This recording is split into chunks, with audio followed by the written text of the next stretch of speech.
We've already mentioned numbers in our video on data types, but in this video we're going to be going over some of the details specific to the number type. So as already stated, numbers can be represented as either a whole number or as a fraction via the use of a decimal point.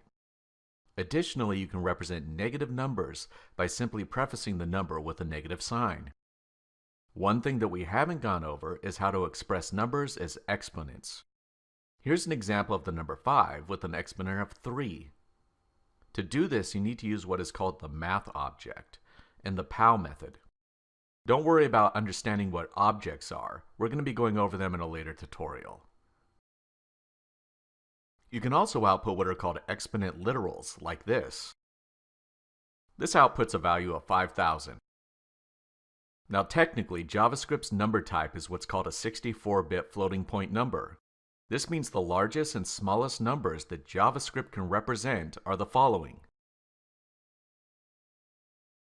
The reason that I'm mentioning this is that one of the more frustrating and notorious flaws in JavaScript as a result of using the 64-bit floating point number type is that it can lead to number calculations that output irregularities similar to this. Now, this isn't exactly optimal when calculating things like money when large transactions are involved. I'm going to be demonstrating a workaround for calculating money in later tutorials, but for now, I simply want you to be aware of this issue.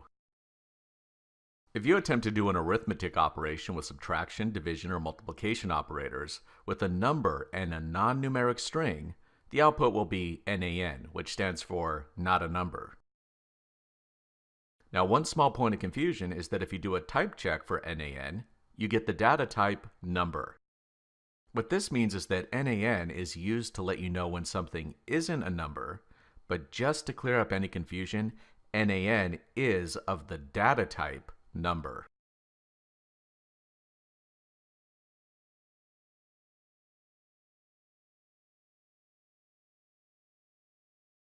If you're unfamiliar with hexadecimal or octal numbers, an explanation is beyond the scope of this tutorial, but for brevity, hexadecimal is a base 16 number system, while octal is base 8. You don't need to know this information when you're just starting to learn programming, but it's a good idea to at least know of these number systems, because eventually you're going to run into them. So moving on, in JavaScript you can represent hexadecimal numbers as follows. You begin the hexadecimal number with 0x. So to output the decimal equivalent value of 15 in hexadecimal, you would write 0xf. For octal numbers, you begin with the number 0, such as 010, which in decimal is 8.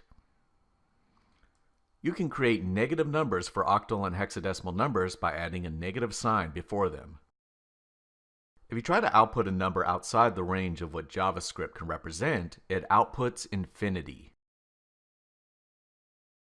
There are many ways to manipulate numbers in JavaScript, but I'd like to give a few examples using the built-in number methods as well as a group of methods attached to something called the math object. First, let's demonstrate a few number methods. The first is toFixed. Let's assume you have a number such as this, and you want to convert it to a number using only 2 decimal values. You can use the number method toFixed to do this.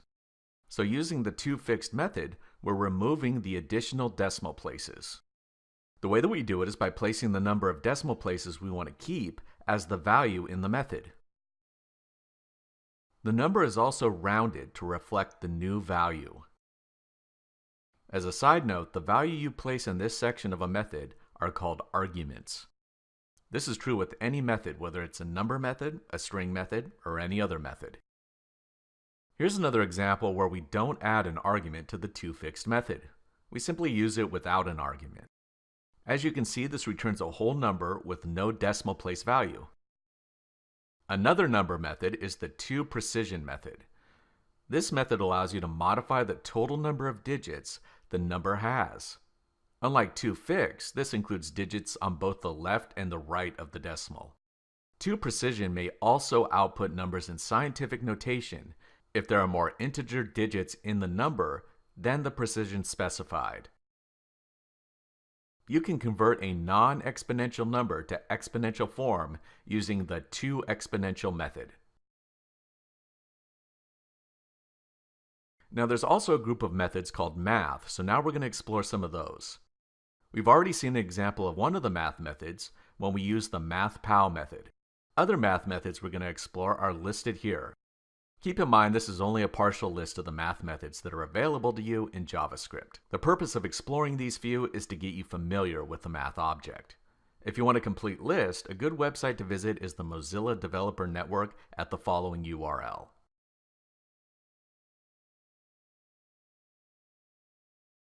As you can see, math methods begin with the word math.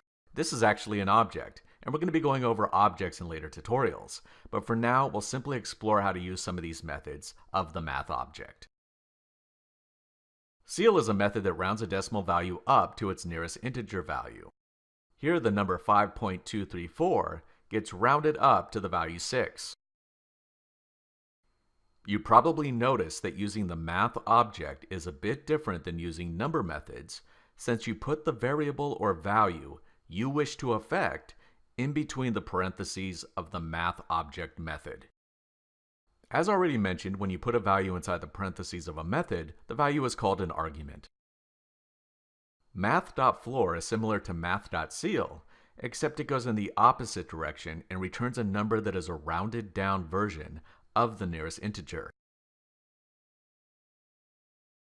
Let's now take a look at math.min.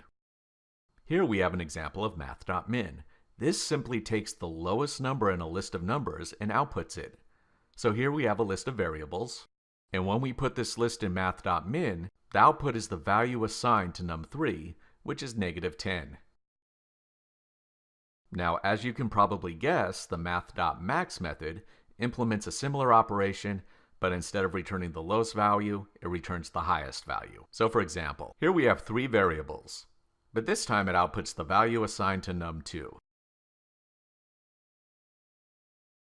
Another method is the math.round method, which returns a rounded integer of the original value. So for example, the last method we're going to be going over is math.random. This method generates a random number between 0 and 1. With this method, every time you relaunch your browser, you should get a different number.